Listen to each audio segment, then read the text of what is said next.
બોલો વિદ્યાર્થી મિત્રો, આજે આપણે નિયત સંબંધ છે તેનો અભ્યાસ કરીશું. સુરેખ નિયત સંબંધ ચાલુ કરતા પહેલા આપણે થોડી સહસંબંધની માહિતી મેળવીએ. કારણ કે નિયત સંબંધનું જે ચેપ્ટર છે તે સહસંબંધના ચેપ્ટર પર આધારિત છે. સહસંબંધમાં આપણે શીખી ગયા કે બે ચલ વચ્ચે કોઈ પ્રકારનો સંબંધ હોય તો આ સંબંધને તમે ત્રણ રીતે દર્શાવી શકો: ધન સહસંબંધ, ઋણ સહસંબંધ અને સહસંબંધનો અભાવ. એટલે કે એક ચલમાં વધારો કરવામાં આવે અને બીજા ચલમાં પણ વધારો થાય તો તેને ધન સહસંબંધ કહેવાય. એટલે કે જે ફેરફાર છે એક જ દિશામાં હોય, એક ચલમાં વધારો કરો તો બીજામાં વધારો થાય, એકમાં ઘટાડો કરો તો બીજામાં ઘટાડો થાય. જો આવું થતું હોય તો તેને ધન સહસંબંધ કહેવાય. અને ફેરફાર વિરુદ્ધ દિશામાં હોય, વિરુદ્ધ દિશામાં એટલે તો કે એક ચલમાં વધારો કરો તો બીજા ચલમાં ઘટાડો થાય અને એક ચલમાં ઘટાડો કરો તો બીજા ચલમાં વધારો થાય. એટલે વિરુદ્ધ દિશામાં ફેરફાર થતો હોય તો તેને ઋણ સહસંબંધ કહેવાય. જ્યારે ત્રીજો પ્રકાર આપણે જોઈ ગયા સહસંબંધનો અભાવ. એક ચલમાં વધારો કરવામાં આવે કે ઘટાડો કરવામાં આવે તેની અસર બીજા ચલ પર થાય જ નહીં તો તેને કહેવાય સહસંબંધનો અભાવ. હવે સહસંબંધના ચેપ્ટરમાં આપણે એ જોઈ ગયા કે એક ચલની કિંમતમાં વધારો થાય બીજા ચલની કિંમતમાં વધારો થાય છે કે ઘટાડો થાય છે તો એના આધારે તમે સંબંધ નક્કી કરી શકો છો કે આ બે ચલો વચ્ચે ધન સહસંબંધ છે કે ઋણ સહસંબંધ છે. એટલે કે જો એક ચલની કિંમત વધારશું તો બીજા ચલની કિંમતમાં શું ફેરફાર થશે તેની માહિતી તમને સહસંબંધ પરથી મળે. જો ધન સહસંબંધ છે તો એક ચલમાં વધારો કરવામાં આવે તો બીજામાં પણ વધારો થશે, ઘટાડો કરવામાં આવે તો બીજામાં પણ ઘટાડો થશે. તેની માહિતી તમને મળે છે. પરંતુ એક ચલની કિંમતમાં અમુક એકમનો વધારો કરવામાં આવે તો બીજા ચલની કિંમતમાં કેટલાનો વધારો થશે અથવા એક ચલની કિંમત આ છે તો બીજા ચલની કિંમત કઈ હશે તેનું અનુમાન કરી શકાતું નથી. તો સહસંબંધમાં માત્ર તમે એ રીતે કરી શકો છો કે બે ચલ વચ્ચે કેવા પ્રકારનો સંબંધ છે. જ્યારે એક ચલની આપેલી કિંમત છે અને એના આધારે તમારે બીજી ચલની કિંમતનું અનુમાન કરવું છે તો તેના માટે આપણે નિયત સંબંધનો અભ્યાસ કરવો જરૂરી બને. તો આ ચેપ્ટરમાં આપણે શું શીખીશું અથવા આ ચેપ્ટર શા માટે છે તો કે જ્યારે તમને બે ચલ આપેલા છે અને બે ચલ વચ્ચે કોઈ પ્રકારનો સંબંધ છે તો એક ચલની અંદાજિત કિંમત એક ચલની કિંમત આપેલી છે અને એના આધારે તમારે બીજા ચલની કિંમત મેળવવી છે તો બીજા ચલની કિંમત શું હશે તેનો અંદાજ મેળવવા માટે આપણે નિયત સંબંધનો અભ્યાસ કરવાનો છે. તો હવે નિયત સંબંધના વિષય પ્રવેશ કરતા પહેલા આપણે આ ચેપ્ટરની બ્લુપ્રિન્ટ જોઈ લઈએ.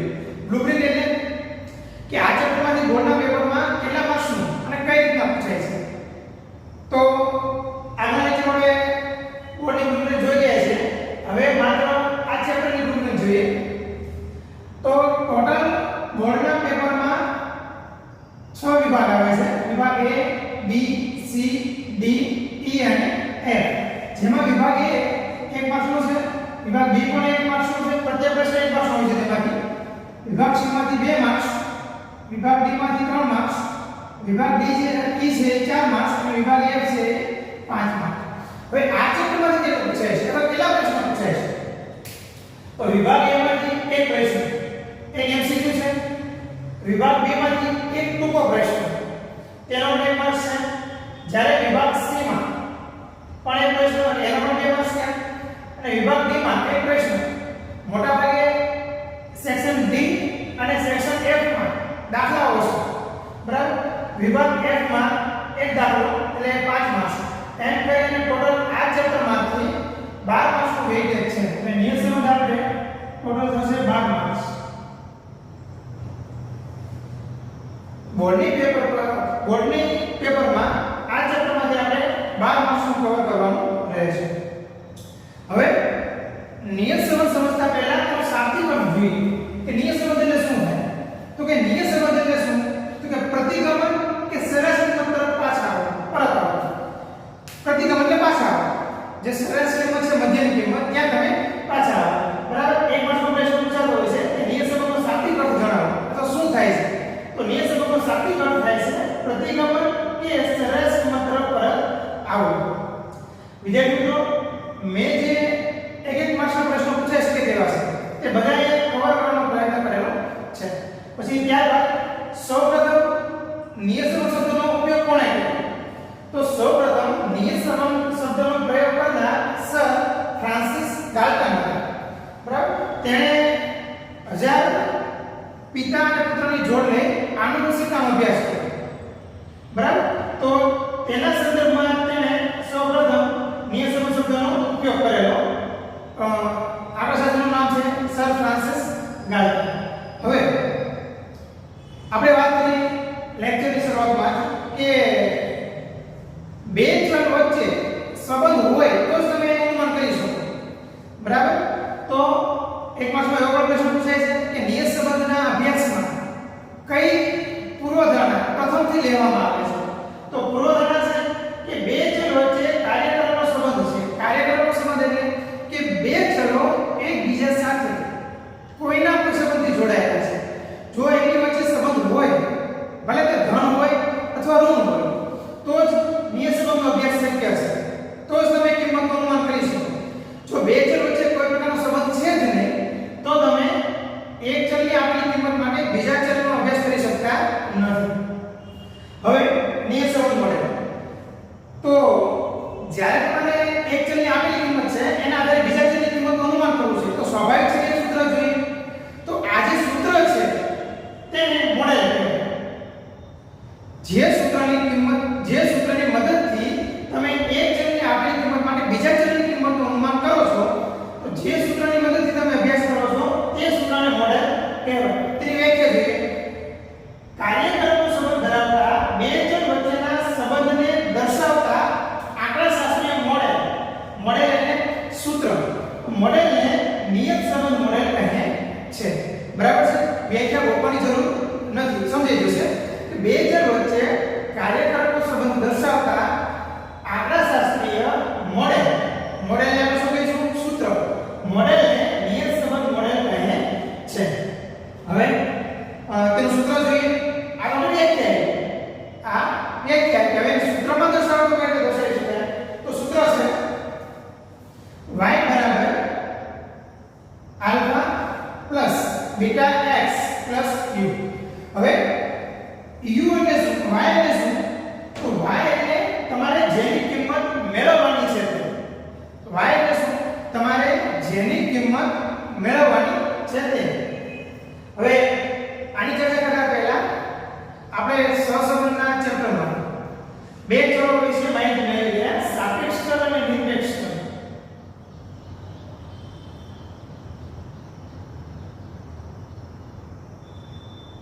આ બંને ચલો વિશે તમે સૂચકાંક જે ચેપ્ટર છે તેમાં પણ માહિતી મેળવી ગયા છે. તો રિવિઝન કરો કે સાપેક્ષ ચલ એટલે શું? સાપેક્ષ સમજૂતી મળે એટલા માટે સાપેક્ષ ચલને આપણે કહીશું આધારિત ચલ. નિરપેક્ષ એટલે સ્વતંત્ર ચલ. નિરપેક્ષ જે ચલ છે એ સ્વતંત્ર છે, એમાં વધારો ઘટાડો તમે તો થઈ શકે. હવે આના વધારા ઘટાડાની અસર સાપેક્ષ ચલ પર પડતી હોય છે. નિરપેક્ષ ચલમાં જે વધારો ઘટાડો તમે કરી શકો એ કોઈના પર આધારિત છે નહીં. જ્યારે નિરપેક્ષ ચલમાં જે વધારો ઘટાડો થાય તેની અસર જો બીજા ચલ પર પડતી હોય તો તેને સાપેક્ષ ચલ કહેવાય. દાખલા તરીકે ઉદાહરણ માટે આપણે બે વસ્તુ લઈએ. વાહનનો વપરાશ અને નિભાવ ખર્ચ એટલે રિપેરિંગ. તમે જે વાહન ચલાવવા માટે જે મેન્ટેનન્સ ખર્ચ કરો છો તે. હવે પ્રશ્ન એ થાય કે આમાં કયું સાપેક્ષ ચલ છે અને કયું નિરપેક્ષ ચલ છે? કયો ચલ સ્વતંત્ર છે અને કયો બીજા પર આધાર રાખે છે? શું નિભાવ ખર્ચ સ્વતંત્ર છે? સ્વતંત્ર એટલે કે નિરપેક્ષ ચલ નિભાવ ખર્ચ સીધી તમે નક્કી કરી શકો નહીં. નિભાવ ખર્ચ જે છે એ કોના પર આધાર રાખે છે? વાહનના વપરાશ પર. કે જો વાહનનો વપરાશ વધશે તો નિભાવ ખર્ચ વધશે. બરાબર? અને વાહનનો વપરાશ ઘટશે તો નિભાવ ખર્ચ પણ ઘટશે. એનો અર્થ એવો થાય કે વાહનનો વપરાશ જે છે સ્વતંત્ર છે. આમાં તમે વધારો ઘટાડો કરી શકો, એની અસર નિભાવ ખર્ચ ઉપર પડે. તો વાહનનો વપરાશ જે છે તેને આપણે નિરપેક્ષ ચલ કહી શકીએ અને આને સાપેક્ષ ચલ કહી શકીએ. બરાબર? તો હવે નિયત સંબંધમાં નિરપેક્ષ ચલ છે તેની કિંમત આપણે આપેલી. આપણે અનુમાન કરીએ કે માની લો કે 10,000 વાહન ચલાવવામાં આવે તો એનો નિભાવ ખર્ચ કેટલો આવે? 5000 કિલોમીટર સુધી ચલાવવામાં આવે તો એનો નિભાવ ખર્ચ કેટલો આવે? એટલે આ જે ચલ છે એ સ્વતંત્ર છે, જેને આપણે નિરપેક્ષ ચલ કહીશું. હવે આપણે સૂત્રમાં પાસે આવીએ.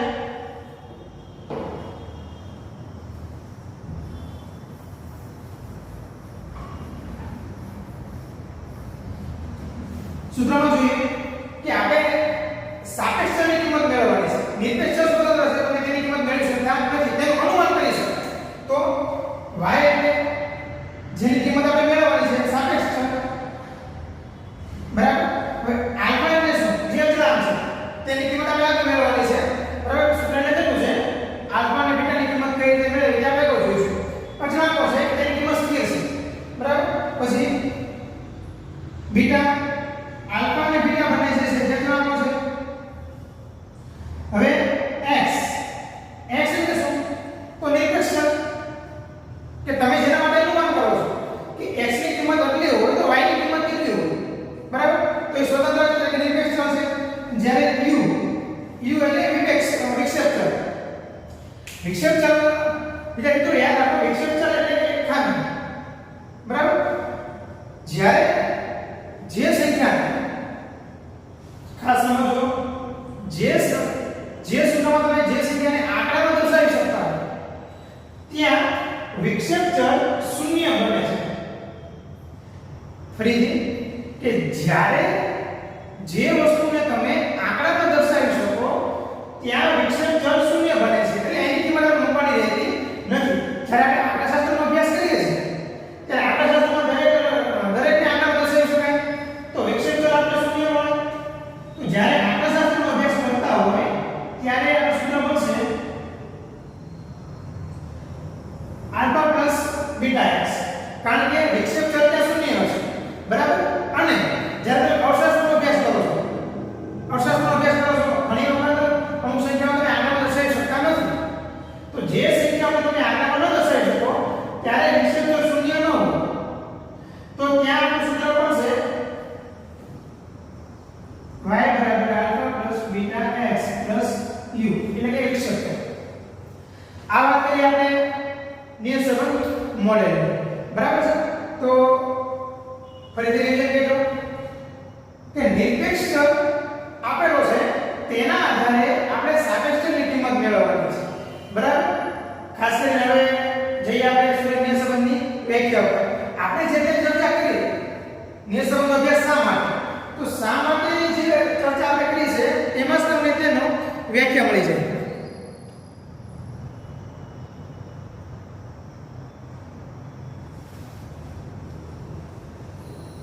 હવે વ્યાખ્યા જોઈએ કે બે સહસંબંધિત ચલો, સહસંબંધિત એટલે જે ચલો એકબીજા સાથે જોડાયેલા છે, બે સહસંબંધિત ચલો વચ્ચેનો ગાણિતિક કે વિધેયાત્મક સુરેખ સંબંધ કે જેના દ્વારા નિરપેક્ષ ચલ એટલે જેની કિંમત તમે ખબર છે તો તમે જેના માટે બીજી કિંમત શોધવા માંગો છો, જેના દ્વારા નિરપેક્ષ ચલની કોઈ આપેલી કિંમત એટલે આપણે જેનું અનુમાન કરીએ છીએ. અને આપણે ઉદાહરણ આપ્યું હતું કે વાહનનો વપરાશ કે 5000 કિલોમીટર હોય એ આપણે અનુમાન કર્યું કે 5000 કિલોમીટર હોય ત્યારે નિભાવ ખર્ચ કેટલો આવે, 7000 હોય ત્યારે નિભાવ ખર્ચ કેટલો આવે. તો જે કિંમત આપેલી છે તેના માટે તેને અનુરૂપ સાપેક્ષ ચલ એટલે કે જે આધાર રાખે છે. ફરીથી ઉદાહરણ યાદ કરો તમે કે વાહનનો વપરાશ જે છે તે નિરપેક્ષ ચલ છે, એની આપેલી કિંમત માટે તમે નિભાવ ખર્ચ જે સાપેક્ષ ચલ છે તેનું અનુમાન કરો છો. તો અનુમાન થઈ શકે એટલે સુરેખ નિયત સંબંધ કહેવાય. ટૂંકમાં વ્યાખ્યા એવી છે કે કોઈ મોડેલ દ્વારા કોઈ એક કિંમત એટલે કે નિરપેક્ષ કિંમત જે આપેલી છે તમે મનમાં જેને કરેલી છે તેના દ્વારા તેને સાથે જોડાયેલી બીજી કિંમતનું અનુમાન કરી શકો તો તેને સુરેખ નિયત સંબંધ મળે. સુરેખ નિયત સંબંધ કહેવાય.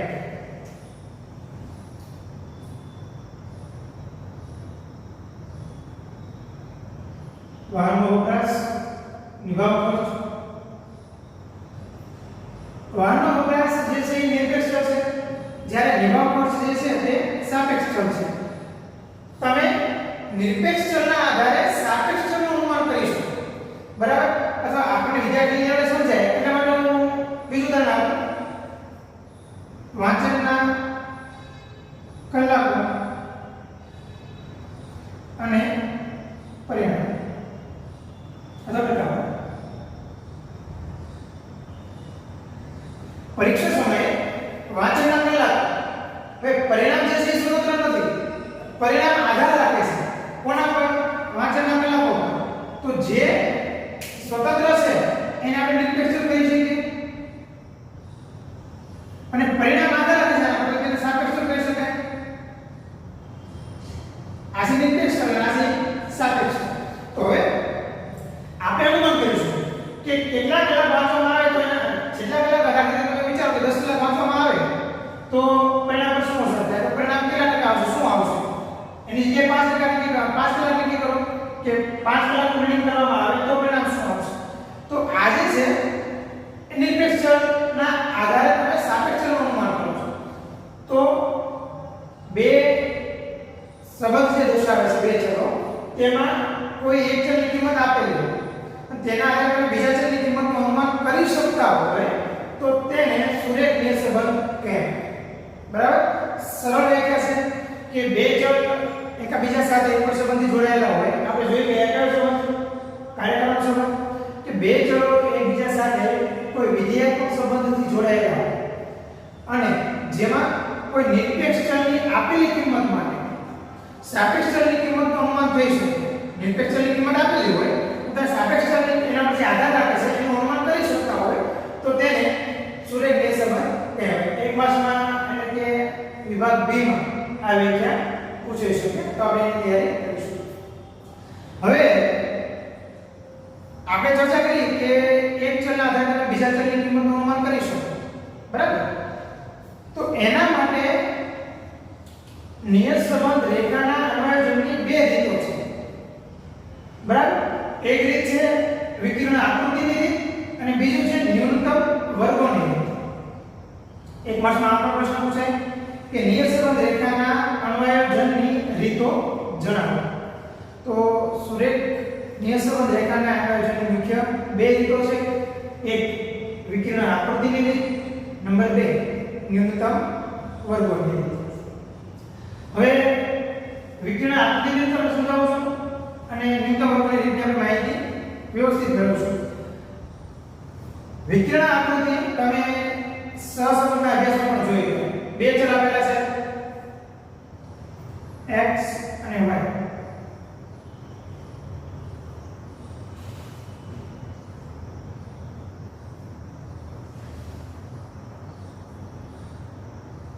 x ની આપણે કિંમત નક્કી કરી અંદાજે 2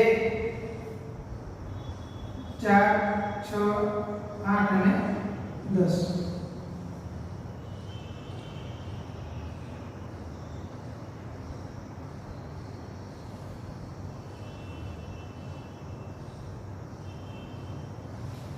હવે આપણે આને વિકર્ણ આકૃતિમાં દર્શાવવું છે તો વિકર્ણ આકૃતિની રીત તમે સહસંબંધમાં જોઈ ગયા છો.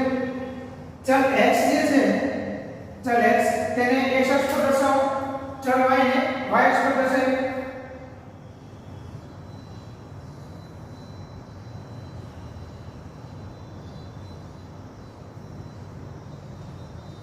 x અક્ષ છે આ છે y અક્ષ. હવે આપણે કિંમતો દર્શાવી છે.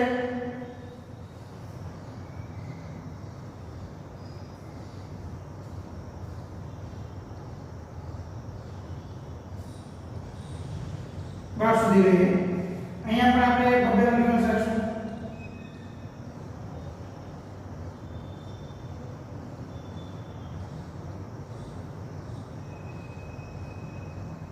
અંતમાં 14. હવે વિકર્ણ આકૃતિ શું છે કે ચલ x ને x પર દર્શાવો, ચલ y ની કિંમતને y અક્ષ પર દર્શાવો, બરાબર? હવે આપણે તેને અનુરૂપ x1 y1 એટલે કે x ની પહેલી કિંમત અને y ની પહેલી કિંમત મુજબ બિંદુઓ મેળવો. હવે x નું પહેલું બિંદુ 2 હોવું જોઈએ અને y નું 5 હોવું જોઈએ. x નું પહેલું બિંદુ 2, y નું 5. મને વચ્ચે આવશે અંદાજિત આપણે કિંમત લખીશું. અહીંયા આવશે, બરાબર? પછી છે 4 અને 9. અહીંયા 4 4 9 પછી 6 અને 10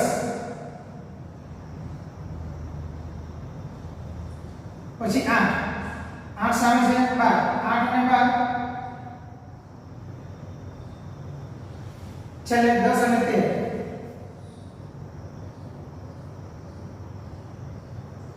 વિદ્યાર્થી મિત્રો આપણે અંદાજિત માપ લીધેલું છે. હવે વિકર્ણાકૃતિ રીતમાં શું છે કે ચલ x ના બિંદુઓને x અક્ષ પર દર્શાવો, ચલ y ના બિંદુઓને y અક્ષ પર દર્શાવો. બરાબર?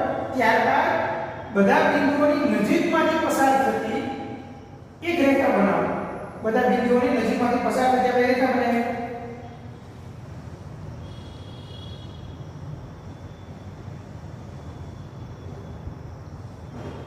ધારો કે આપણે રેખા બનાવી. તો બસ આ રેખાના આધારે તમે અનુમાન કરી શકો. આ રીત પ્રમાણે જોઈએ. સૌથી પહેલી છે કઈ રીતે કરવાનું છે? હવે ચલ x જે છે એ નિરપેક્ષ ચલ છે.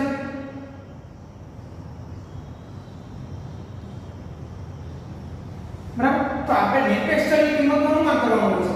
એટલે કે નિરપેક્ષ ચલની જે કિંમત છે એના આધારે આપણે સાપેક્ષ ચલની કિંમતનું અનુમાન કરવાનું હોય છે. હવે ધારો કે આપણે એવું વિચારીએ કે x બરાબર 5 હોય ત્યારે y ની કિંમત શું મળે?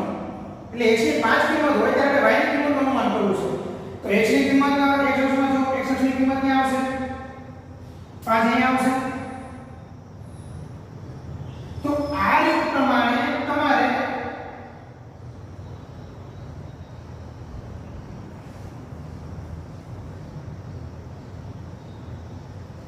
બરાબર આપણે આજે રેખા બનાવી છે અંદાજિત રેખા એટલે કે 5 જે છે તમારે અનુમાન કરવા માટે 5 ની કિંમત માટે અહીંયા આપણે જઈશું રેખાને સુધી સ્પર્શ કરી. હવે તેને અનુરૂપ y ની કિંમત જોવાની છે. તો આ બાજુ y ની કિંમત જોઈએ. એ સીધી જે કિંમત આવે તેનું તમે અનુમાન કરીશું. બરાબર? અહીંયા 8 અને 9 ની વચ્ચે આવે છે. એસે 9 નથી એટલે આપણે કિંમત મૂકીશું કે 8.5. તો આ રીતે વિકર્ણાકૃતિ રીતે તમે એવું કહી શકો કે જો x બરાબર 5 હોય તો y બરાબર 8.5 થઈ શકે. બરાબર? આ વિકર્ણાકૃતિની રીત છે. પણ હવે વિકર્ણાકૃતિની રીતનો એક મુખ્ય ખામી કહી શકાય અથવા ગેરલાભ કહી શકાય તે કયો છે તે જોઈએ. હવે આમાં કોઈ વિદ્યાર્થી મિત્રો સિદ્ધાંત નથી આપેલો કે તમે રેખા ક્યાંથી બનાવો. માત્ર એવું કીધેલું છે કે નજીકના બિંદુઓમાંથી પસાર થતી રેખા બનાવો. કોઈ એક વ્યક્તિ રેખા આવો બનાવી તો એની કિંમત આપણે 8.5 મળે. બીજો કોઈ વ્યક્તિ એવું વિચારે છે કે અહીંથી પણ રેખા પસાર થઈ શકે બધા બિંદુઓની નજીકમાં. આપણે પણ અહીંયા બધા બિંદુઓની નજીકમાંથી જવાનું સ્પર્શ પ્રયત્ન કરેલો છે. બરાબર? હવે જોઈએ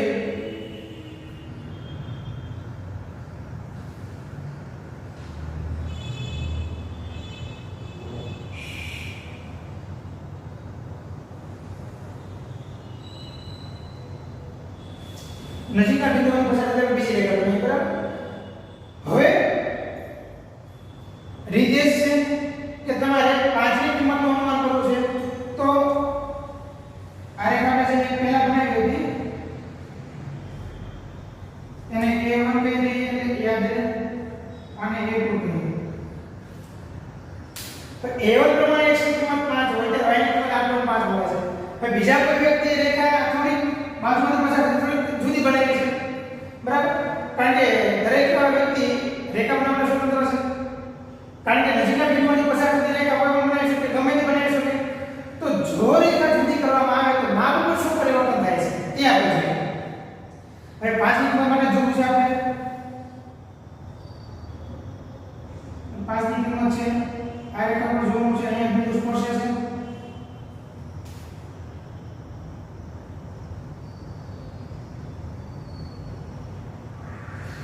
જોયું?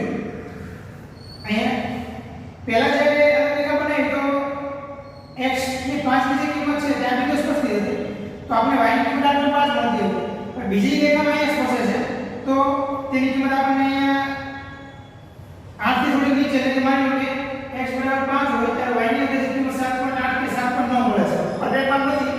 આલે તો તમને પરફેક્ટ માપ મળી શકે. હવે ત્રીજી કોઈ વ્યક્તિ છે રેખા એવી બનાવે છે નજીકમાંથી પસાર થતી. બરાબર? તો x ની કિંમત ત્રીજું માપ મળશે.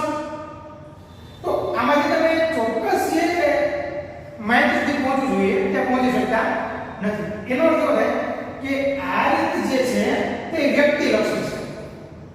વ્યક્તિલક્ષી એટલે કે જે વ્યક્તિ આ રેખા બનાવે છે તેના આધારે y ની કિંમતનું અનુમાન કરી શકે. એટલે તમે ચોક્કસ માપ સુધી ન પહોંચી શકો.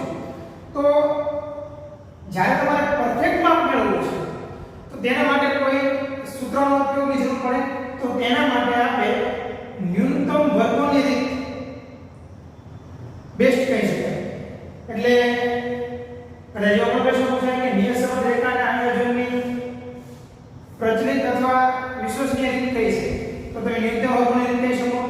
કારણ કે વિકર્ણ આકૃતિની રીત દ્વારા જે માપ મેળવવામાં આવે છે તે પરફેક્ટ મળતું નથી. આ રીતની મુખ્ય ખામી એ છે કે આ રીત વ્યક્તિલક્ષી છે. વ્યક્તિલક્ષી એટલે કે જેટલા વ્યક્તિઓ એટલા માપ જુદા આવે. ત્રણ વ્યક્તિઓ હતા, 1 2 3 ત્રણ અલગ રેખા બનાવી તો ત્રણેયના માપ જુદા આવે. તો આપણે શું ડિસિઝન લઈ શકીએ કે y નું સાચું માપ કયું? તો યોગ્ય માપ સુધી આપણે પહોંચી શકતા નથી. બરાબર? આ માટે વિકર્ણ આકૃતિની રીત નો ઉપયોગ આપણે નિયત સંબંધ રેખામાં કરી શકતા નથી. આ માટે નિયત સંબંધના અભ્યાસમાં ન્યૂનતમ વર્ગોની રીત જે છે તેને વિશ્વસનીય ગણવામાં આવે છે. એટલે કે હવે આપણે જે કંઈ દાખલા ગણવાના છે તે આપણે ન્યૂનતમ વર્ગોની રીતે ગણીશું. બરાબર? આ તો માત્ર તમને વિગતે સમજૂતી આપી આપણે કે આ રીતે કેમ ઉપયોગમાં ન લઈ શકાય. બરાબર? તો એ પ્રશ્ન સોલ્યુશન હવે જોઈએ. ન્યૂનતમ વર્ગોની રીત. હવે ન્યૂનતમ વર્ગોની રીતની ચર્ચા કરતા પહેલા અહીંયા આપણે વ્યાખ્યા કરી છે ત્રુટિની. તો ત્રુટિ વિશે સમજૂતી આપો તમને. ત્રુટિ એટલે શું? ત્રુટિનો સામાન્ય અર્થ થાય ખામી. ત્રુટિનો સામાન્ય અર્થ થાય ખામી. ખામી એટલે કોની વચ્ચેની ખામી? તો હકીકત કિંમત અને અંદાજિત કિંમત છે તે વચ્ચેનો તફાવત એટલે ખામી. હવે તમને સમજૂતી વ્યવસ્થિત મળે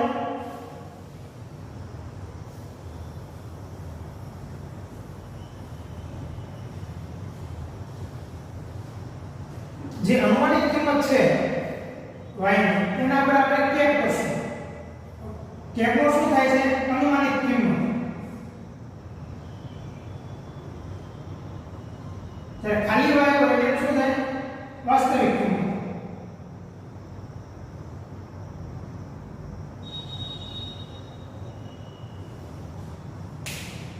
હવે કોઈ પણ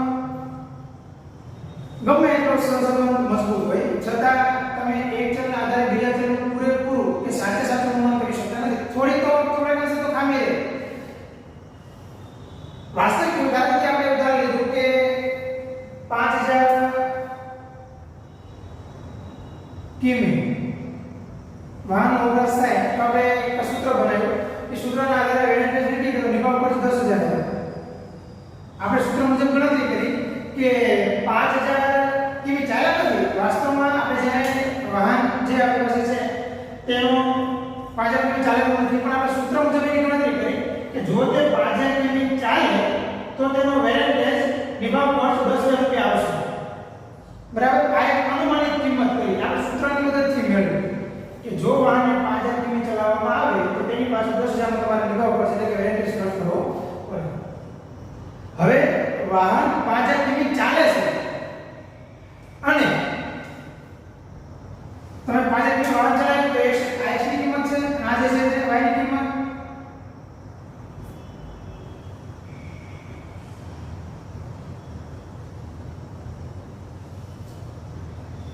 હવે આજે આપણે સૂત્રની મદદથી પૂર્વાનુમાન કરેલું કે જો વાહન 5000 કિમી ચાલે તો 10000 નો વેરિએન્સ ખર્ચ આવે. હવે હકીકતમાં શું માને છે કે જ્યારે તમે 5000 કિમી વાહન ચલાવો છો ત્યારબાદ તેનો નિભાવ ખર્ચ તમે ગણતરી કરી તો તેનો નિભાવ ખર્ચ 10500 થાય છે. તો આપણો અનુમાન કેટલો? 10000. અને જ્યારે વાસ્તવિક કિંમત એ 10500. તો આજે અનુમાનિત કિંમત જે છે તેને y વડે દર્શાવવાની, વાસ્તવિક કિંમત જે છે તેને આપણે y વડે દર્શાવીશું. હવે અહીંયા જોઈએ કે પૂરેપૂરું આપણું અનુમાન સાચું નથી. અનુમાન 500 ની બરાબર તો આ જે વાસ્તવિક કિંમત અને અનુમાનિત કિંમત એ બંને વચ્ચે જે તફાવત આવે છે એ તફાવતને ખામી કહેવાય ખામીનો શાબ્દિક અર્થ થાય ત્રુટિ બરાબર ત્રુટિની વ્યાખ્યા જોઈએ ચલ y ની અવલોકિત કિંમત એટલે રિયલ કિંમત y1 એટલે માટે શબ્દ આપ્યો છે કે y ની ઘણી કિંમતો હોઈ શકે અને આપણે y એટલે પૂછે છે y2 y3 y4 y5 બરાબર છે તો ચલ y ની અવલોકિત કિંમત yi અને અનુમાનિત કિંમત yk પાઈ એટલે કે આપણે અગાઉ જે અનુમાન કરેલું છે તે બરાબર વચ્ચે ઊભા થતા અંતર એટલે તફાવત ને ત્રુટિ કહે છે ત્રુટિને ઇંગ્લિશમાં એરર કહેવાય એટલે આપણે ત્રુટિને ઇંગ્લિશમાં e વડે દર્શાવીએ યાદ રાખો એક વાર ત્રુટિની પણ વ્યાખ્યા પૂછાય છે તો ત્રુટિની વ્યાખ્યા શું થાય સમજો ને વિદ્યાર્થી મિત્રો ત્યાં તમે એક કરી શકો કે y ની કિંમત એટલે જે હકીકત કિંમત છે તે y કિંમત અને અવલોકિત કિંમત વચ્ચેના તફાવત ટૂંકમાં તમે વ્યાખ્યા ક્લાસ આપે છે પરીક્ષામાં પણ ટૂંકમાં યાદ રાખી તમે રાખી શકો કે y ની હકીકત કિંમત અને અનુમાનિત કિંમત એ બંને વચ્ચેનો જે તફાવત છે તે આપણે ત્રુટિ અનુમાનિત ત્રુટિ અથવા કે ખામી બરાબર હવે ન્યૂનતમ વર્ગની રીત જોઈએ કે ન્યૂનતમ વર્ગની રીતમાં આપણે શું પ્રયત્ન કરવો છે તો પ્રયત્ન એ કરવો છે કે બને ત્યાં સુધી આ ખામી છે એ ઓછી આવે ન્યૂનતમ વર્ગની રીતમાં કેવો પ્રયત્ન કરવો છે આપણે કે જે ખામી છે એ ખામી બને ત્યાં સુધી ઓછામાં ઓછી આવે ન્યૂનતમ આવે બરાબર તો જોઈએ આપણે શું કહે છે આ રીત શા માટે છે અન્વયજિત રેખા y કેપ આ વિદ્યાર્થી મિત્રો જે આપણે અગાઉ સૂત્રની ચર્ચા કરી નિયસનનું મોડેલ તે છે પરંતુ અહીંયા આપણે જગ્યાએ લખીશું અને ત્રુટિ ચલ u અહીંયા લખેલો નથી ત્રુટિ ચલ આપણે u લખ્યો નથી શા માટે કારણ કે જ્યારે તમે આંકડાશાસ્ત્રનો અભ્યાસ કરો છો ત્યારે વિક્ષેપ ચલ છે તે u બરાબર 0 થાય તો 0 ની કિંમત પ્લસ કરવામાં આવે કે ન કરવામાં આવે કોઈ ફરક પડતો નથી એટલે આપણે ત્રુટિ જે વિક્ષેપ ચલ છે તે લખશું નહીં તો આપણું સૂત્ર બન્યું yk બરાબર a bx બરાબર a bx આ સૂત્ર વિદ્યાર્થી મિત્રો આપણે યાદ રાખીશું આ એક સૂત્રના આધારે આપણે આગળના દાખલાઓ ગણવાના છે અક્ષર કદાચ નાના છે એટલે બધું તમને સૂત્ર મોટા છે એટલે તમને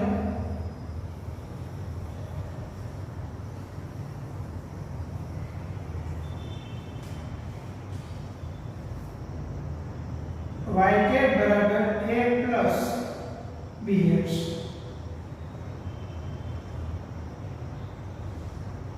હવે કાંઈક સૂત્ર બને આમાં કોઈ સૂત્ર નહોતું વિકર્ણ આવૃત્તિની રીત જે હતી તેમાં કોઈ સૂત્ર હતું નહીં કે તમે જેની ગણતરીથી જેની મદદથી યોગ્ય કિંમત સુધી પહોંચી શકો જ્યારે ન્યૂનતમ વર્ગની રીતમાં એક સૂત્ર આપી કે આ સૂત્રમાં તમે x ની કિંમત મૂકો x એ નિરપેક્ષ ચલ છે જેની કિંમત આપણે અગાઉથી ખબર છે કે x ની કિંમત તમે મૂકો એટલે તમને y ની કિંમત મળી જાય તો એના માટે આપણી પાસે a અને b ની કિંમત જે અચળાંકો છે તેની કિંમત જોઈએ બરાબર તો આ બંને માટે સૂત્રો છે a ની કિંમત મેળવવા માટે અને b ની કિંમત મેળવવા માટે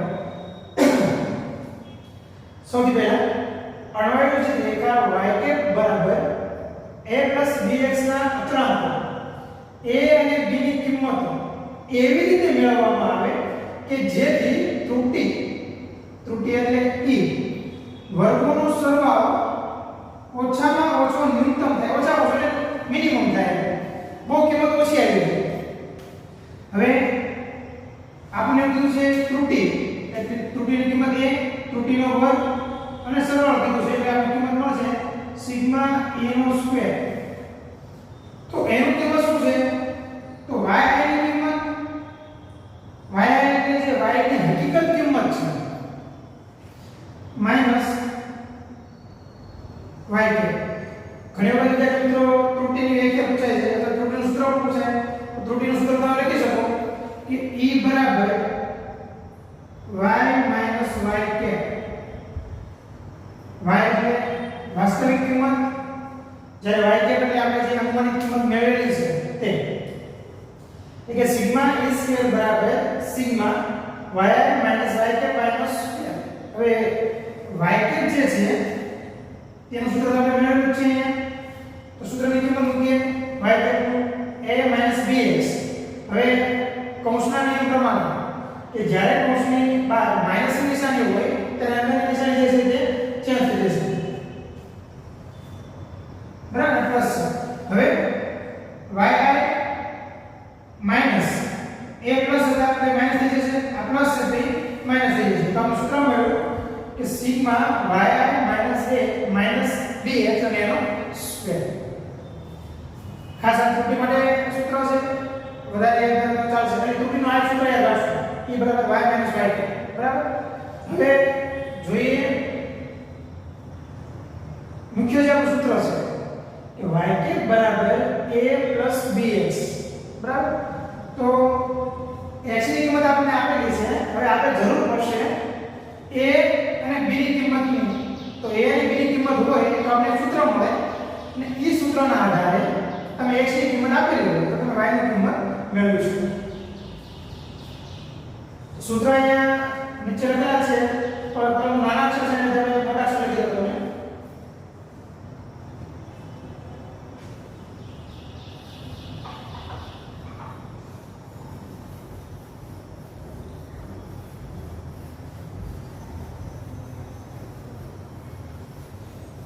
જે પાંચમા દાખલા છે વિદ્યાર્થી મિત્રો તે આ સૂત્રને આધારિત આપણે કરવાના હોય છે.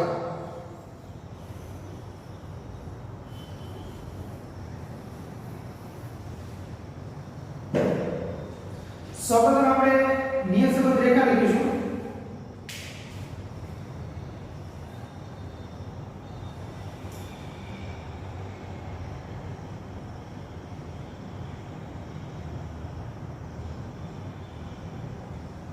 નિયત સંબંધ રેખા એટલે તમે જે x ના આધારે y ની કિંમતનું પૂર્વાનુમાન કરો છો તે y કેપ બરાબર a bx બરાબર. આ મુખ્ય સૂત્ર છે.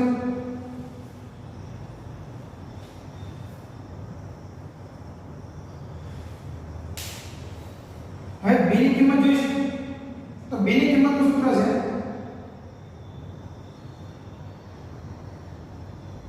સિગ્મા x - x બાર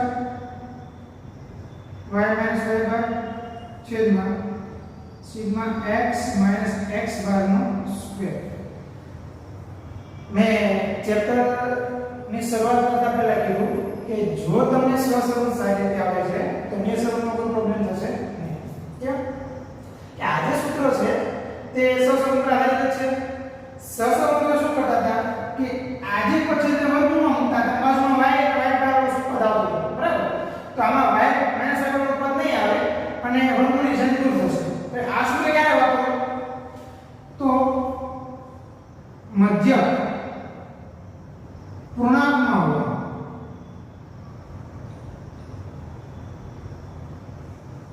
મધ્ય પૂર્ણાંકમાં હોય. સૌપ્રથમ તમારે નિયત સંબંધ આપણે ભણતા પહેલા x બાર અને y બાર મેળવવાના છે. x બાર અને y બાર તેની આપણે વિશે સમજૂતી જ્યારે દાખલા પર જઈશું ત્યારે પણ આજે આપણે જે થિયરી અને સૂત્રો છે ત્યાં સુધી કમ્પ્લીટ કરી લઈએ અને નેક્સ્ટ લેક્ચરમાં આપણે દાખલા પર જઈશું. સૌપ્રથમ આ સૂત્ર ક્યારે વાપરશો આપણે b ની કિંમત મેળવવા માટે મધ્ય પૂર્ણાંકમાં હોય એટલે કે પોઈન્ટમાં ન હોય. બીજું સૂત્ર છે અથવા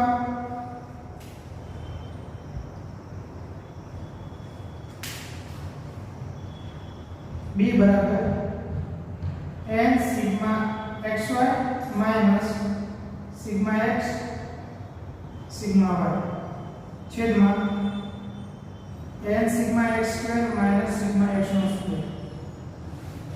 આ સૂત્ર ક્યારે વાપરવાનું છે કે કોઈ પણ એક મધ્ય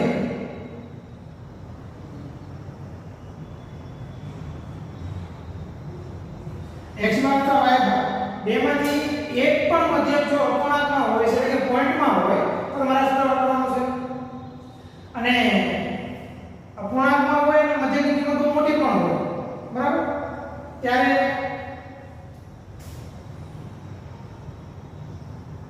b માટે તમે આ સૂત્ર વાપરી શકો n sigma uv minus sigma u sigma v n sigma u square minus sigma u નો સ્ક્વેર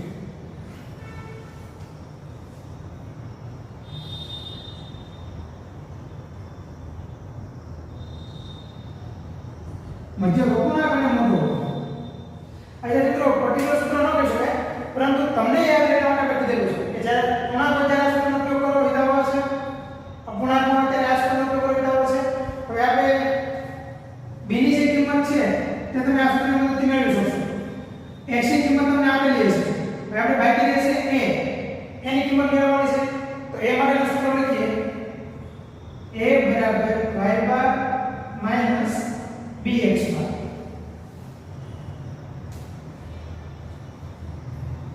y બાર ની કિંમત સૌપ્રથમ આપણે મેળવેલી છે વાત કરીએ કે જ્યારે દાખલાની શરૂઆત કરો ત્યારે જ તમારે x બાર અને y બાર ની કિંમત મેળવી લેવાની છે તો y બાર ની કિંમત આપણે મેળવેલી છે તો અહીંયા આપણે b ની કિંમત મૂકવાની છે b ની કિંમત હોય તો પહેલા તમે આ સૂત્ર મૂકેલું એમાં જે b ની કિંમત મળે તે અહીંયા મૂકવી અને ત્યારબાદ x બાર બરાબર x બાર ની કિંમત મૂકીએ તો તમે એની કિંમત મૂકી શકો હવે આપણી પાસે a અને b ની કિંમતો આપેલી છે તો આ સૂત્રમાં તમે કિંમત મૂકો એટલે તમને x ની આપેલી કિંમત માટે y ની કિંમતનું અનુમાન મળે વધુમાં યાદ મિત્રો જ્યારે આપણે